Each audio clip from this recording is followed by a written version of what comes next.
ಎಲ್ಲೆಲ್ಲೂ ಕಾಂತಾರ ಚಾಪ್ಟರ್ 1 ಹವಾ ಜೋರಾಗಿದೆ. ಜಗತ್ತಿನಾದ್ಯಂತ ಸಿನಿಮಾ ಗ್ರ್ಯಾಂಡ್ ಆಗಿ ರಿಲೀಸ್ ಆಗಿದೆ. 30 ದೇಶಗಳಲ್ಲಿ 7,000 ಸ್ಕ್ರೀನ್ಗಳಲ್ಲಿ ಏಕಕಾಲಕ್ಕೆ ತೆರೆಗೆ ಬಂದಿದೆ ಈ ಸಿನಿಮಾ. ಎಲ್ಲೆಲ್ಲೂ ಕಾಂತಾರ ಚಾಪ್ಟರ್ 1 ಹವಾ ಜೋರಾಗಿದೆ. ಜಗತ್ತಿನಾದ್ಯಂತ ಸಿನಿಮಾ ಗ್ರ್ಯಾಂಡ್ ಆಗಿ ರಿಲೀಸ್ ಆಗಿದೆ. 30 ದೇಶಗಳಲ್ಲಿ 7,000 ಸ್ಕ್ರೀನ್ಗಳಲ್ಲಿ ಏಕಕಾಲಕ್ಕೆ ತೆರೆಗೆ ಬಂದಿದೆ. ಬೆಂಗಳೂರು, ಮಂಗಳೂರಲ್ಲಿ ಕಾಂತಾರ ಹವಾ ಹೆಚ್ಚಾಗಿದೆ. ರಾಜ್ಯದ ವಿವಿಧ ಜಿಲ್ಲೆಗಳಲ್ಲಿ ಕಾಂತಾರ ಸಿನಿಮಾ ತೆರೆಗೆ ಬಂದಿದೆ. ಬೆಳಗ್ಗೆಯಿಂದಲೇ ಥಿಯೇಟರ್ ಮುಂದೆ ಫ್ಯಾನ್ಸ್ಗಳು ಜಮಾವಣೆಗೊಂಡಿದ್ದಾರೆ. ದೇಶ ವಿದೇಶಗಳಲ್ಲಿ ಕಾಂತಾರ ಚಾಪ್ಟರ್ 1 ಪ್ರದರ್ಶನಗೊಳ್ತಾ ಇದೆ. 7ಕ್ಕೂ ಹೆಚ್ಚು ಭಾಷೆಗಳಲ್ಲಿ ಕಾಂತಾರ ಚಾಪ್ಟರ್ 1 ರಿಲೀಸ್ ಆಗಿದೆ. ರಿಷಬ್ ಶೆಟ್ಟಿ ನಟನೆಗೆ ಅಭಿಮಾನಿಗಳು ಫುಲ್ ಫಿದಾ ಆಗಿದ್ದಾರೆ. ಕರ್ನಾಟಕ ಮಾತ್ರವಲ್ಲ, ದುಬೈ, ಲಂಡನ್, ಆಸ್ಟ್ರೇಲಿಯಾದಲ್ಲೂ ಕೂಡ ಪ್ರೀಮಿಯರ್ ಶೋ ನಡೀತಾ ಇದೆ. ಲಂಡನ್ನಲ್ಲಿ ಕಾಂತಾರದ ಅತಿ ದೊಡ್ಡ ಪ್ರೀಮಿಯರ್ ಶೋ ಕೂಡ ನಡೆದಿದೆ. ದೇಶಾದ್ಯಂತ ಅಡ್ವಾನ್ಸ್ ಬುಕಿಂಗ್ನಿಂದಲೇ ಕೋಟಿ ಕೋಟಿ ಗಳಿಕೆಯಾಗಿದೆ. ಇದು ಕೇವಲ ಅಡ್ವಾನ್ಸ್ ಬುಕಿಂಗ್ನಿಂದಲೇ ಕೋಟಿ ಕೋಟಿ ಹಣ ಗಳಿಕೆಯಾಗಿರುವಂಥದ್ದು. ವಿಶ್ವದಾದ್ಯಂತ ತೆರೆಗೆ ಅಪ್ಪಳಿಸಿದೆ ಕಾಂತಾರ ಚಾಪ್ಟರ್ 1. ಬಹು ನಿರೀಕ್ಷಿತ ಸಿನಿಮಾ ಇದು. ಈ ಹಿಂದೆ ಕಾಂತಾರ ಸಿನಿಮಾ ಬಂದಿತ್ತು, ಅದು ಸೀಕ್ವೆಲ್. ಈಗ ಬರ್ತಿರೋದೇನಿದೆ ಕಾಂತಾರ ಚಾಪ್ಟರ್ 1, ಇದು ಪ್ರೀಕ್ವೆಲ್ ಅಂತ ಸಿನಿಮಾ ತಂಡ ಘೋಷಿಸಿತ್ತು. ಸಾಕಷ್ಟು ನಿರೀಕ್ಷೆಗಳನ್ನು ಹುಟ್ಟುಹಾಕಿತ್ತು. ಇಂದು ಬಹು ನಿರೀಕ್ಷಿತ Kannada cinema Kantara chapter 1 release ಆಗಿದೆ. ಎಲ್ಲೆಲ್ಲೂ ಬರೀ ಕಾಂತಾರ ಚಾಪ್ಟರ್ 1 ಸಿನಿಮಾದೇ ಹವಾ ಅಂತ ಹೇಳ್ಬೋದು. ಜಗತ್ತಿನಾದ್ಯಂತ ಸಿನಿಮಾ ಗ್ರ್ಯಾಂಡ್ ಆಗಿ ರಿಲೀಸ್ ಆಗಿದೆ. ರಿಷಬ್ ಶೆಟ್ಟಿ ಹಾಗೂ ರುಕ್ಮಿಣಿ ವಸಂತ ನಟನೆಯ ಸಿನಿಮಾ ಇದು. ಹೊಂಬಾಳೆ ಫಿಲ್ಮ್ಸ್ ನಿರ್ಮಾಣವನ್ನು ಮಾಡಿದ ಜೊತೆಗೆ ನಾಯಕನಾಗಿ ನಟಿಸೋದರ ಜೊತೆಗೆ ರಿಷಬ್ ಶೆಟ್ಟಿ ಈ ಒಂದು ಚಿತ್ರಕ್ಕೆ ನಿರ್ದೇಶನ ಕೂಡ ಮಾಡಿದ್ದಾರೆ. ಸಂಪೂರ್ಣ ಚಿತ್ರಕಥೆಯನ್ನು ಜವಾಬ್ದಾರಿಯನ್ನು ಕೂಡ ಹೊತ್ತಿದ್ದಾರೆ. ಜಗತ್ತಿನಾದ್ಯಂತ ಸಿನಿಮಾ ಗ್ರ್ಯಾಂಡ್ ಆಗಿ ರಿಲೀಸ್ ಆಗಿದೆ. 30 ದೇಶಗಳಲ್ಲಿ 7,000 ಸ್ಕ್ರೀನ್ಗಳಲ್ಲಿ ಏಕಕಾಲಕ್ಕೆ ತೆರೆಗೆ ಬಂದಿದೆ. ಭರ್ಜರಿ ರೆಸ್ಪಾನ್ಸ್ ಕೂಡ ಪಡೀತಾ ಇದೆ. ಬೆಂಗಳೂರು, ಮಂಗಳೂರು ಸೇರಿದಂತೆ ಬೇರೆ ಬೇರೆ ಜಿಲ್ಲೆಗಳಲ್ಲಿ ಕಾಂತಾರ ಸಿನಿಮಾ ತೆರೆಗೆ ಬಂದಿದ್ದು ಭರ್ಜರಿಯಾದಂತಹ ರೆಸ್ಪಾನ್ಸ್ ಆಡಿಯನ್ಸ್ ಕಡೆಯಿಂದ ಸಿಗ್ತಾ ಇದೆ. ಬೆಳಗ್ಗೆಯಿಂದಲೇ ಥಿಯೇಟರ್ ಮುಂದೆ ಫ್ಯಾನ್ಸ್ ಜಮಾವಣೆಗೊಂಡಿದ್ದಾರೆ. ದೇಶ ವಿದೇಶಗಳಲ್ಲಿ ಕಾಂತಾರ ಚಾಪ್ಟರ್ 1 ಪ್ರದರ್ಶನಗೊಳ್ತಾ ಇದೆ. 7ಕ್ಕೂ ಹೆಚ್ಚು ಭಾಷೆಗಳಲ್ಲಿ ಕಾಂತಾರ ಚಾಪ್ಟರ್ 1 ರಿಲೀಸ್ ಆಗಿದೆ. ರಿಷಬ್ ಶೆಟ್ಟಿ ನಟನೆಗೆ ಅಭಿಮಾನಿಗಳು ಫುಲ್ ಫಿದಾ ಆಗಿದ್ದಾರೆ. ಕೇವಲ ಕರ್ನಾಟಕ ಮಾತ್ರವಲ್ಲ, ದುಬೈ, ಲಂಡನ್, ಆಸ್ಟ್ರೇಲಿಯಾ ಹಾಗೆ ಲಂಡನ್ನಲ್ಲಿ ಕಾಂತಾರದ ಅತಿ ದೊಡ್ಡ ಪ್ರೀಮಿಯರ್ ಶೋ ಕೂಡ ನಡೆದಿದೆ. ದೇಶಾದ್ಯಂತ ಅಡ್ವಾನ್ಸ್ ಬುಕಿಂಗ್ನಿಂದಲೇ ಕೋಟಿ ಕೋಟಿ ಗಳಿಕೆಯಾಗಿದೆ. ನಿನ್ನೆ ಕೂಡ ಸಂಜೆ 5 ಗಂಟೆಗೆ 6 ಗಂಟೆಗೆ ಎಲ್ಲ ಪ್ರೀಮಿಯರ್ ಶೋ ಅನ್ನು ಅರೇಂಜ್ ಮಾಡಿದ್ರು. ಅಲ್ಲೂ ಕೂಡ ಒಳ್ಳೆ ರೆಸ್ಪಾನ್ಸ್ ಬಂದಿದೆ. ಇನ್ನು ಅಡ್ವಾನ್ಸ್ ಬುಕ್ಕಿಂಗ್ನಿಂದಲೇ ಕೋಟಿ ಕೋಟಿ ಹಣ ಗಳಿಕೆಯಾಗಿರುವಂಥದ್ದು. ಅಂದರೆ ಅಷ್ಟರ ಮಟ್ಟಿಗೆ ಒಂದು ಎಕ್ಸ್ಪೆಕ್ಟೆಡ್ ಸಿನಿಮಾ ಇದು. ಯಾವಾಗ ಕಾಂತಾರ ಬಂದಿತ್ತು ಅದೊಂದು ಹೊಸ ಸಂಚಲನವನ್ನೇ ಸ್ಯಾಂಡಲ್ವುಡ್ನಲ್ಲಿ ಸೃಷ್ಟಿಸಿತ್ತು. ಯಾಕಂದರೆ ಒಂದು ಬೇರೆ ರೀತಿಯಾದಂತಹ ಸಿನಿಮಾ, ಯಾವುದೇ ಬಿಲ್ಡಪ್ ಇಲ್ಲದೆ ಅಥವಾ ಬೇರೆ ರೀತಿ ಯೂಶ್ವಲಿ ಯಾವ ರೀತಿ ಸಿನಿಮಾಗಳು ಬರುತ್ತೆ ಆ ರೀತಿ ಅಲ್ಲದೆ ಒಂದು ದೈವದ ಕಥೆಯನ್ನು ಹೇಳ ಹೊರಟಿದ್ದ ಸಿನಿಮಾ ಇದು. ತುಂಬ ಹೊಸತು ಕನ್ನಡಿಗರಿಗೆ. ಯಾಕಂದರೆ ತುಳುನಾಡಿನ ಸಂಸ್ಕೃತಿ ಅಥವಾ ತುಳುನಾಡಿನ ದೈವದ ಬಗ್ಗೆ ಎಲ್ಲೂ ಕೂಡ ಸಿನಿಮಾಗಳು ಬಂದಿರಲಿಲ್ಲ ಅಷ್ಟಾಗಿ. ಹೀಗಾಗಿ ಕಾಂತಾರ ಚಿತ್ರವನ್ನು ಕೇವಲ ಕನ್ನಡಿಗರು ಮಾತ್ರವಲ್ಲ, ದೇಶಾದ್ಯಂತ ಇದನ್ನು ಹಾಡಿ ಹೊಗಳಿದ್ರು. ಬಾಲಿವುಡ್ ಮಂದಿ ಕೂಡ ಶಿಲ್ಪಾ ಶೆಟ್ಟಿಯಿಂದ ಇದ್ದು, ಯಾಕಂದರೆ ಶಿಲ್ಪಾ ಶೆಟ್ಟಿ ಕೂಡ ಮೂಲತಃ ಕರಾವಳಿಯವರು. ಅವರು ಕೂಡ ಈ ಚಿತ್ರವನ್ನು ನೋಡಿ, ಅಥವಾ ಪೂಜಾ ಹೆಗ್ಡೆ ಆಗಿರ್ಬೋದು, ಎಲ್ಲರೂ ಈ ಚಿತ್ರವನ್ನು ನೋಡಿ ಕೊಂಡಾಡಿದ್ರು. ಅದಾದ ಬಳಿಕ ಕಾಂತಾರ ಚಾಪ್ಟರ್ 1 ಅನೌನ್ಸ್ ಆಗುತ್ತೆ. ಅಂದರೆ ಫಸ್ಟ್ ಏನು ರಿಲೀಸ್ ಆಗಿತ್ತು ಕಾಂತಾರ, ಅದು ಸೀಕ್ವೆಲ್. ಇದರ ಹಿಂದಿನ ಕಥೆ ಏನಿದೆ ಅದು ಕಾಂತಾರ ಚಾಪ್ಟರ್ 1ನಲ್ಲಿ ಬರುತ್ತೆ. ಅದು ಪ್ರೀಕ್ವೆಲ್ ಎನ್ನೋದಾಗಿ ಅನೌನ್ಸ್ಮೆಂಟ್ ಆಗುತ್ತೆ. ಅವತ್ತಿನಿಂದ ಇವತ್ತಿನವರೆಗೂ ಕೂಡ ಯಾವಾಗ ರಿಲೀಸ್ ಆಗುತ್ತೆ ಅಥವಾ ಒಂದು ಪೋಸ್ಟರ್ ಬಿಟ್ಟರೂ ಕೂಡ ಸಾಕಷ್ಟು ನಿರೀಕ್ಷೆಗಳು. ಜೊತೆಗೆ ಹೀರೋಯಿನ್ ಯಾರು ಅನ್ನೋದನ್ನು ಕೂಡ ತಂಡ ಗೌಪ್ಯವಾಗಿ ಇಟ್ಟಿರುತ್ತೆ. ಯಾರಿರ್ಬೋದು ಹೀರೋಯಿನ್. ಆದರೆ ಸಪ್ತಮಿ ಗೌಡ ಅವರು ಇರೋದಿಲ್ಲ ಅನ್ನೋದು ಕನ್ಫರ್ಮ್ ಆಗಿತ್ತು. ಆದರೆ ಅವರ ಬದಲಿಗೆ ಹೀರೋಯಿನ್ ಯಾರಿರ್ತಾರೆ ಅನ್ನೋದು ಸಾಕಷ್ಟು ಕುತೂಹಲ ಮೂಡಿಸಿತ್ತು. ಇದಾದ ಬಳಿಕ ರುಕ್ಮಿಣಿ ವಸಂತ್ ಅವರು ಹೀರೋಯಿನ್ ಎನ್ನೋದಾಗಿ ಒಂದು ಪೋಸ್ಟರನ್ನು ಕೂಡ ರಿಲೀಸ್ ಮಾಡ್ತಾರೆ. ಅದು ಇನ್ನೊಂದು ಸಂಚಲನ. ಯಾಕಂದರೆ ಅವರು ಇತ್ತೀಚೆಗಷ್ಟೇ ಸಪ್ತಸಾಗರದಾಚೆ ಮೂಲಕ ಸಾಕಷ್ಟು ಹೆಸರನ್ನು ಮಾಡಿರುವಂತಹ ನಟಿ. ಹೀಗಾಗಿ ಇವರು ಈ ಸಿನಿಮಾದಲ್ಲಿ ನಟಿಸ್ತಾ ಇರೋದು ಇನ್ನೊಂದಷ್ಟು ಎಕ್ಸ್ಪೆಕ್ಟೇಷನ್ ಜಾಸ್ತಿ ಮಾಡಿತ್ತು. ಜೊತೆಗೆ ಯಾವಾಗ ಯಾವ ಒಂದು ಪೋಸ್ಟರ್ ರಿಲೀಸ್ ಆದರೂ ಕೂಡ, ಅಥವಾ ಯಾವಾಗ ಟ್ರೇಲರ್ ರಿಲೀಸ್ ಆಗುತ್ತೆ, ಯಾವಾಗ ಫಿಲ್ಮ್ ಅನೌನ್ಸ್ಮೆಂಟ್ ಡೇಟ್ ಯಾವಾಗ ಬರುತ್ತೆ, ಹೀಗಾಗಿ ಅಭಿಮಾನಿಗಳು ಕಾಯ್ತಲೇ ಬಂದಿದ್ರು. ಕೊನೆಗೂ ಎಲ್ಲ ಕುತೂಹಲಕ್ಕೂ ಕೂಡ ತೆರೆ ಬಿದ್ದಿದೆ. ಇವತ್ತು ಕಾಂತಾರ ಚಾಪ್ಟರ್ 1 ಗ್ರ್ಯಾಂಡ್ ಆಗಿ ರಿಲೀಸ್ ಆಗಿದೆ. ಜೊತೆಗೆ ಅಭಿಮಾನಿಗಳು ಕೂಡ ಖುಷಿ ಪಟ್ಟಿದ್ದಾರೆ. ರಿಷಬ್ ಶೆಟ್ಟಿ ನಟನೆಗೆ ಅಭಿಮಾನಿಗಳು ಫುಲ್ ಫಿದಾ ಆಗಿದ್ದಾರೆ. ನೀವು ರಿಷಬ್ ಶೆಟ್ಟಿ ಹಿಂದೆಂದೂ ಕಾಣಿಸಿಕೊಳ್ಳದಂತಹ ಒಂದು ವಿಭಿನ್ನವಾದಂತಹ ಪಾತ್ರದಲ್ಲಿ ಕಾಣಿಸಿಕೊಂಡಿದ್ದಾರೆ. ರಿಷಬ್ ಶೆಟ್ಟಿ ಅವರೇ ಹಾಗೆ ಪ್ರತಿಯೊಂದು ಸಿನಿಮಾದಲ್ಲೂ ಹೊಸದನ್ನು ಪ್ರಯತ್ನಿಸ್ತಾ ಇರ್ತಾರೆ. ನಾವು ನೋಡಿದ್ವಿ ಉಳಿದವರು ಕಂಡಂತೆ ಸಿನಿಮಾದ ಮೂಲಕ ರಿಷಬ್ ಶೆಟ್ಟಿ ಅವರು ಒಂದು ನಟನೆಗೆ ಎಂಟ್ರಿ ಕೊಟ್ಟಿದ್ರು. ಆ ಚಿತ್ರದಲ್ಲೂ ಒಂದು ವಿಭಿನ್ನ ಪಾತ್ರ, ತಾರಾ ಅವರ ಮಗನಾಗಿ ಅವರು ಕಾಣಿಸಿಕೊಂಡಿದ್ರು. ಅದಾದಮೇಲೆ ಸಾಕಷ್ಟು ಸಿನಿಮಾಗಳು. ಇದಾದ ಬಳಿಕ ಕಾಂತಾರ ಒಂದು ಒಳ್ಳೆಯ ಹೆಸರನ್ನು ತಂದುಕೊಟ್ಟಂತಹ ಸಿನಿಮಾ. ಆಮೇಲೆ ಕಾಂತಾರ ಚಾಪ್ಟರ್ 1 ಯಾವಾಗ ಬರುತ್ತೆ ಅಂತ ಕಾಯ್ತಾ ಇದ್ರು. ಜೊತೆಗೆ ಸಾಕಷ್ಟು ಅವರಿಗೆ ಅಲ್ಲಿ ಅಡೆತಡೆಗಳು ಕೂಡ ಆಗಿತ್ತು. ರಾಕೇಶ್ ಪೂಜಾರಿ ಅವ್ರನ್ನ ನಾವು ಕಳ್ಕೊಂಡ್ವಿ. ಖ್ಯಾತ ಕಾಮಿಡಿಯನ್ ಆಗಿದ್ರು ಅವರು. ಈ ರೀತಿ ಸಾಕಷ್ಟು ತೊಂದರೆಗಳು, ದೋಣಿ ಮುಳುಗಡೆ ಆಗಿದ್ದಾಗಿರ್ಬೋದು, ಅಥವಾ ಯಾರೋ ಹಾರ್ಟ್ ಅಟ್ಯಾಕ್ನಿಂದ ನಿಧನರಾಗಿರೋದಾಗಿರ್ಬೋದು, ಈ ರೀತಿ ಕಲಾವಿದರು ಸಾಕಷ್ಟು ಮಂದಿ ಸಾವನ್ನಪ್ಪಿದ್ರು. ಹೀಗಾಗಿ ಇದೊಂದು ಬಹಳನೇ ಅಡೆತಡೆಯ ನಡುವೆ ಕೊನೆಗೂ ಕಾಂತಾರ ಚಾಪ್ಟರ್ 1 ರಿಲೀಸ್ ಆಗ್ತಾ ಇದೆ. ಅದು ಕೇವಲ ಕನ್ನಡದಲ್ಲಿ ಮಾತ್ರವಲ್ಲ, 7ಕ್ಕೂ ಹೆಚ್ಚು ಭಾಷೆಗಳಲ್ಲಿ ಕಾಂತಾರ ಚಾಪ್ಟರ್ 1 ರಿಲೀಸ್ ಆಗಿದೆ. 30 ದೇಶಗಳಲ್ಲಿ 7,000 ಸ್ಕ್ರೀನ್ಗಳಲ್ಲಿ ಏಕಕಾಲಕ್ಕೆ ತೆರೆಗೆ ಬಂದಿದೆ. ಬೆಂಗಳೂರು, ಮಂಗಳೂರು ಸೇರಿದಂತೆ ಬೇರೆ ಬೇರೆ ಜಿಲ್ಲೆಗಳಲ್ಲೂ ಕೂಡ ಕಾಂತಾರ ಹವಾ ಜೋರಾಗಿದೆ. ಬೆಳಗ್ಗೆಯಿಂದಲೇ ಥಿಯೇಟರ್ ಮುಂದೆ ಫ್ಯಾನ್ಸ್ ಜಮಾವಣೆಗೊಂಡಿದ್ದಾರೆ. ದೇಶ ವಿದೇಶಗಳಲ್ಲಿ ಕಾಂತಾರ ಚಾಪ್ಟರ್ 1 ಪ್ರದರ್ಶನಗೊಂಡಿದೆ. ಈ ಬಗ್ಗೆ ಹೆಚ್ಚಿನ ಮಾಹಿತಿಯನ್ನು ನೀಡ್ತಾರೆ ನಮ್ಮ ಪ್ರತಿನಿಧಿ ಯಶೋಧ ಪೂಜಾರಿ. ನೇರ ಸಂಪರ್ಕದ ಮೂಲಕ ಜಾಯಿನ್ ಆಗಿದ್ದಾರೆ. ಯಶೋಧ, ಇನ್ನು ಕಾಂತಾರ ಚಾಪ್ಟರ್ 1 ರಿಲೀಸ್ ಆಗಿದೆ. ಸೊ ಫ್ಯಾನ್ಸ್ ಕ್ರೇಜ್ ಹೇಗಿದೆ ಅಂತ, ರೆಸ್ಪಾನ್ಸ್ ಹೇಗಿದೆ? ನಾನು ವೀರೇಶ್ ಥಿಯೇಟರ್ನಲ್ಲಿ ಇದ್ದೀನಿ.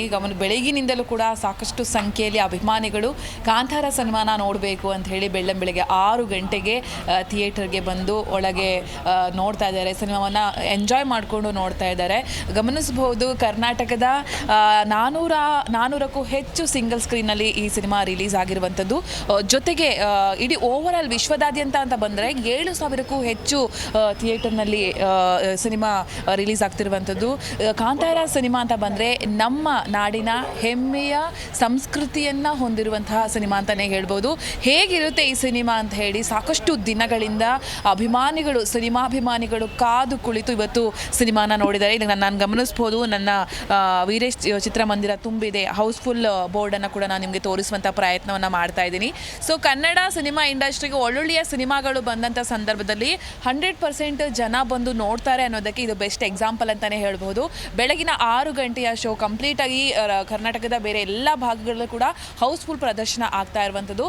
ಜೊತೆಗೆ ಪೇಯ್ಡ್ ಪ್ರೀಮಿಯರ್ ಶೋ ಇತ್ತು. ಪೇಯ್ಡ್ ಪ್ರೀಮಿಯರ್ ಶೋ ನಿನ್ನೆ ಕೂಡ ಹೌಸ್ಫುಲ್ ಪ್ರದರ್ಶನ ಕಂಡಿದೆ. ಓವರಾಲ್ ಮಾತಾಡ್ತಾ ಹೋಗೋದಾದರೆ 80 ಮಲ್ಟಿಪ್ಲೆಕ್ಸ್ಗಳಲ್ಲಿ 410 ಸಿಂಗಲ್ ಸ್ಕ್ರೀನ್ನಲ್ಲಿ ರಾಜ್ಯದಲ್ಲಿ ಸಿನಿಮಾ ರಿಲೀಸ್ ಆಗಿರುವಂಥದ್ದು. ಹೊರ ರಾಜ್ಯಗಳಲ್ಲೂ ಕೂಡ ಅಷ್ಟೇ ಹವಾ ಇದೆ. ಹೊರ ರಾಜ್ಯಗಳಲ್ಲೂ ಕೂಡ ನಿನ್ನೆಯಿಂದಲೂ ಜನ ನೋಡಬೇಕು ಅಂತ ಹೇಳಿ ಪೇಯ್ಡ್ ಪ್ರೀಮಿಯರ್ ಶೋಗೂ ಹೋಗಿ ಕುಟುಂಬ ಸಮೇತ ನೋಡಿ ಎಂಜಾಯ್ ಮಾಡಿದ್ದಾರೆ. ಸೊ ಇವತ್ತು ಕೂಡ ಬೆಳಗಿನ ಪ್ರದರ್ಶನವನ್ನು ಕೂಡ ಪ್ರತಿಯೊಬ್ಬರು ಕೂಡ ಎಂಜಾಯ್ ಮಾಡ್ತಾ ಇದ್ದಾರೆ.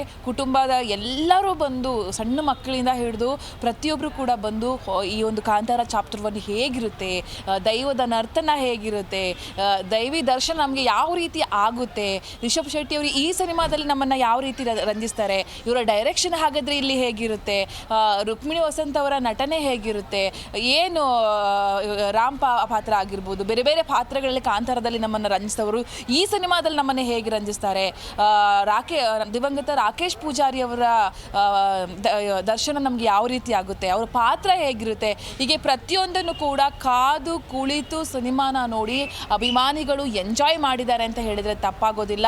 ಇನ್ನೇನು 9:45 ಗಂಟೆಗೆ ಈ ಒಂದು ಮೊದಲ ಶೋ ಇಲ್ಲಿ ರದ್ದಾಗುತ್ತೆ. ಒಳಗೆ ಹೋಗಿರುವಂಥ ಆಡಿಯನ್ಸ್ ಹೊರಗೆ ಬಂದು ಯಾವ ರೀತಿ ರಿಯಾಕ್ಟ್ ಮಾಡ್ತಾರೆ ಅನ್ನೋ ಒಂದು ಕುತೂಹಲ 100% ಇದೆ. ಒಟ್ಟಾರೆ ದಸರಾ ಹಬ್ಬದ ಸಂಭ್ರಮದಲ್ಲಿರುವಂತಹ ಪ್ರತಿಯೊಬ್ಬರು ಕೂಡ ಸಿನಿಮಾನ ನೋಡ್ತಾ ಇರುವಂಥದ್ದು. ಇಲ್ಲಿ ಗಮನಿಸಬಹುದು, ಒಂದು ಸಿನಿಮಾನ ಕಾದು ಕುಳಿತು ನೋಡೋದಿದೆಯಲ್ಲ, ಅದು ಹಿಸ್ಟರಿ ಅಂತಲೇ ಹೇಳ್ಬೋದು. ಕಾಂತಾರ ಚಾಪ್ಟರ್ 1ಗೆ ಬರೀ ಕರ್ನಾಟಕದ ಜನತೆ, ಬರೀ ಮಂಗಳೂರಿನ ಜನತೆ, ಬರೀ ಕುಂದಾಪುರದ ಜನತೆ ಕಾಯಲಿಲ್ಲ, ಇಡೀ ವಿಶ್ವವೇ ಕಾಯಿತು ಅಂತ ಹೇಳ್ಬೋದು. ಇಡೀ ವಿಶ್ವದ ಜನತೆಯೇ ಹೇಗಿರಬಹುದು ಕಾಂತಾರ ಚಾಪ್ಟರ್ 1 ನಾವು ನೋಡಬೇಕು ಅನ್ನೋದನ್ನು ಕಾದು ಕುಳಿತು ನೋಡಿದ್ದಾರೆ. ಒಟ್ಟಾರೆ ಈ ಸಿನಿಮಾಗೋಸ್ಕರ ಇಡೀ ಚಿತ್ರತಂಡ ಹಗಲು ಇರುಳು ಅನ್ನೋದೇ ದುಡಿದಿದೆ. ದೊಡ್ಡ ಮಟ್ಟದ ಎಫರ್ಟ್ ಹಾಕಿದೆ. ಬೆವರಷ್ಟೇ ಅಲ್ಲ, ರಕ್ತ ಕೂಡ ಹರಿದಿದೆ ಅನ್ನೋದು ಸಿನಿಮಾ ನೋಡಿದವರಿಗೆ ಗೊತ್ತಾಗುತ್ತೆ. 250 ದಿನಗಳ ಸತತ ನಿರಂತರ ಪ್ರಯತ್ನ ಅಂತಲೇ ಹೇಳ್ಬೋದು. ಒಂದು ದಿನವೂ ಕೂಡ ಬ್ರೇಕ್ ಇಲ್ಲದೆ, ಫ್ಯಾಮಿಲಿಗೆ ಸಮಯವನ್ನು ಕೊಡದೆ ರಿಷಬ್ ಶೆಟ್ಟಿ ಅವರು ಕನ್ನಡ ಸಿನಿಮಾ ಇಂಡಸ್ಟ್ರಿಗೆ ಒಂದು ದೊಡ್ಡ ಕೊಡುಗೆಯನ್ನೇ ಕೊಟ್ಟಿದ್ದಾರೆ. ಅವರ ಟೀಮ್ ಅಂತ ಹೇಳಿದರೆ ತಪ್ಪಾಗೋದಿಲ್ಲ. ಆಯಿತಾ ಜೀ ಕನ್ನಡ ನ್ಯೂಸ್ ಜೊತೆ ಮಾತಾಡ್ತಿರುವಂಥ ಸಂದರ್ಭದಲ್ಲಿ ರಿಷಬ್ ಶೆಟ್ಟಿ ಅವರು ಹೇಳ್ತಾ ಇದ್ರು, ನನ್ನ ಮಗ ಹೇಗೆ ಬೆಳೆದ ಅಂತ ನಂಗೆ ಗೊತ್ತಾಗಲಿಲ್ಲ, ನನ್ನ ಮಗಳು ಹೇಗೆ ಬೆಳೆದ್ಲು ಅಂತ ಗೊತ್ತಾಗಲಿಲ್ಲ. ಈ 5 ವರ್ಷಗಳ ಕಾಲ ಕಂಪ್ಲೀಟ್ ಆಗಿ ನಾನು ಈ ಒಂದು ಸಿನಿಮಾಗೆ ಮೀಸಲಿಟ್ಟೆ, ನನ್ನ ತಂದೆ ತಾಯಿಗೆ ನನಗೆ ಟೈಮ್ ಕೊಡೋದಕ್ಕಾಗಲಿಲ್ಲ ಅಂಥೇಳಿ ಆ ಎಲ್ಲ ಎಫರ್ಟ್ಗಳನ್ನು ನಾವು ಸ್ಕ್ರೀನ್ ಮೇಲೆ ನೋಡಬಹುದು. ಒಟ್ಟಾರೆ ಈ ಕಾಂತಾರ ಚಾಪ್ಟರ್ 1 ಇವತ್ತು ಭರ್ಜರಿ ಪ್ರದರ್ಶನ ಕಾಣ್ತಾ ಇದೆ. ಎಲ್ಲೆಡೆ ಕೂಡ ಜನ ಈ ಸಿನಿಮಾನ ಅಪ್ಕೊಂಡಿದ್ದಾರೆ ಅಂತಲೇ ಹೇಳ್ಬೋದು. ಸಿಂಚನ ಅರೇಂಜ್ ಮಾಡಲಾಗಿದೆ ಒಂದು ದಿನಕ್ಕೆ, ಜೊತೆಗೆ ಟಿಕೆಟ್ಸ್ ದರ ಎಷ್ಟಿದೆ ಅಂತ ಗಮನಿಸಬಹುದು. ಈಗ ಆಲ್ರೆಡಿ ಈ ವಿಚಾರ ಗೊತ್ತೇ ಇದೆ ನಿಮಗೆ. ಕೋರ್ಟ್ರಿಂದ ಇವರು ಸ್ಟೇ ತಂದಿರೋ ಹಿನ್ನೆಲೆಯಲ್ಲಿ ಏನು ಯಥಾಸ್ಥಿತಿ ರೇಟ್ ಇತ್ತಲ್ಲ ಅದೇ ಯಥಾಸ್ಥಿತಿ ಮುಂದುವರೆದಿದೆ. ಹೊಂಬಾಳೆ ಟೀಮ್ ಯಾವಾಗ ಇಲ್ಲ 200 ರೂಪಾಯಿಗೆ ಆಗಬೇಕು, ಅದರ ಒಳಗೇನೆ ಟಿಕೆಟನ್ನು ಮಾಡಬೇಕು ಅಂತ ಹೇಳಿ ಆಯಿತು. ಅದಕ್ಕೆ ಸಂಬಂಧಪಟ್ಟಂತೆ ಇವರು ಕೋರ್ಟಿಂದ ಸ್ಟೇ ತಂದು ಇಲ್ಲ ಆ ಥರ ಮಾಡೋಂಗಿಲ್ಲ ಅಂಥೇಳಿ ಟಿಕೆಟ್ ದರ ಎಷ್ಟೇ ಇರಲಿ ನಾವು ನೋಡ್ತೀವಿ ಸಿನಿಮಾನ ಅಂಥೇಳಿ ಜನ ಬಂದು ಸಿನಿಮಾ ನೋಡ್ತಾ ಇದ್ದಾರೆ. ಬೆಳಗ್ಗೆ ಇದಕ್ಕೆ ಬೆಸ್ಟ್ ಉದಾಹರಣೆ ಅಂತ ಹೇಳಿದ್ರೆ ಹೌಸ್ಫುಲ್ ಬೋರ್ಡನ್ನು ಗಮನಿಸಬಹುದು. ಹೌಸ್ಫುಲ್ ಇತ್ತೀಚಿನ ದಿನಗಳಲ್ಲಿ ಒಂದು ಶೋ ಹೌಸ್ಫುಲ್ ಆಗೋದೇ ಸಂಭ್ರಮ ಅಂತಲೇ ಹೇಳ್ಬೋದು. ಬೆಳಗ್ಗಿನ ಈ ಶೋ 6 ಗಂಟೆಯ ಶೋನೇ ಹೌಸ್ಫುಲ್ ಆಗಿರೋದು. ಇನ್ನು 10 ಗಂಟೆಗೆ ಶೋ ಕೂಡ ಜನ ಬಂದು ಟಿಕೆಟ್ಗಳನ್ನು ತೆಗೆದುಕೊಳ್ತಾ ಇರುವಂಥ ದೃಶ್ಯಾವಳಿಗಳನ್ನು ಗಮನಿಸಬಹುದು. ಜೊತೆಗೆ ನಿಮ್ಗೆ ಗೊತ್ತಿದೆಯೋ ಗೊತ್ತಿಲ್ವೋ 3 ದಿನಗಳಿಗೆ ಟಿಕೆಟ್ ಆಲ್ರೆಡಿ ಬುಕ್ ಆಗಿಬಿಟ್ಟಿದೆ. ಸಂಡೇ ತನಕ ಸ್ವಲ್ಪ ಟಿಕೆಟ್ ಸಿಗೋದು ಕಷ್ಟ ಅನ್ನೋ ಮಾತುಗಳು ಕೂಡ ಈಗ ನಮ್ಗೆ ಕೇಳಿ ಬರ್ತಾ ಇರುವಂಥದ್ದು. ನೋಡೋಣ ಇವತ್ತು ಫುಲ್ ಡೇ ಯಾವ ರೀತಿ ಜನ ಇದನ್ನು ಸಂಭ್ರಮಿಸ್ತಾರೆ, ನಾಳೆ ಹೇಗಿರುತ್ತೆ, ವೀಕೆಂಡಲ್ಲಿ ಕಾಂತಾರ ಚಾಪ್ಟರ್ 1 ಜನ ಯಾವ ರೀತಿ ಸಂಭ್ರಮಿಸ್ತಾರೆ. ಒಟ್ಟಾರೆ ನಮಗಂತೂ ಗೊತ್ತಿರುವಂಥ ವಿಚಾರ ಏನಪ್ಪ ಅಂತ ಹೇಳಿದ್ರೆ ಪ್ರತಿಯೊಬ್ಬರು ಕೂಡ ಈ ಸಿನಿಮಾನ ನೋಡೋದಕ್ಕೆ ಕಾಯ್ತಾ ಇದ್ದಾರೆ.